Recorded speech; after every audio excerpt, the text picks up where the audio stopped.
भाजी काय करायची हे माहीत नसतानासुद्धा सर्वात अगोदर आपण कुकर लावून देतो वरण भाताचा. म्हणजे काय आपल्या स्वयंपाकाला सुरुवात होऊन जाते. मग काय मी कुकर लावून दिला आणि केली स्वयंपाकाला सुरुवात. तर नमस्कार मंडळी, मी मंजुषा पुन्हा एकदा स्वागत करते तुमचं माझ्या व्हिडिओमध्ये.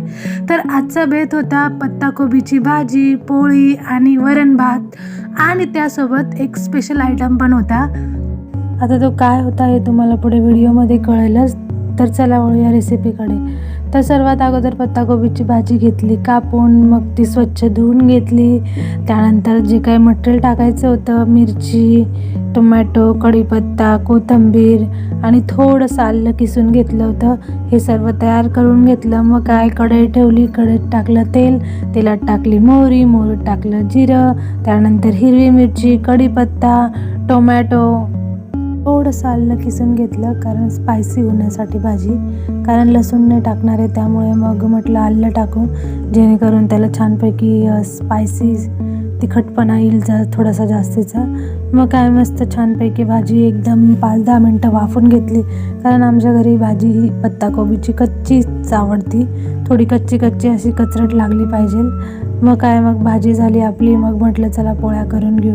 आता तुम्हाला म्हटलं होतं मी की आजचा स्पेशल आयटम काय, तर आजचा स्पेशल आयटम होता तो म्हणजे पुरणाची पोळी. आता पुरण पडलेलं होतं अगोदरचंच, तर मग म्हटलं चला हे मस्त वरण पोळी भाजी केलेलीच आहे, तर मग त्याच्यासोबत पुरणाची पोळी पण करू मस्त छानपैकी.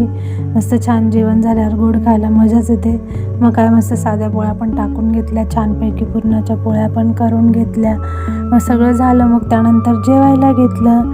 छानपैकी मस्त जेवणाचा आनंद घेतला.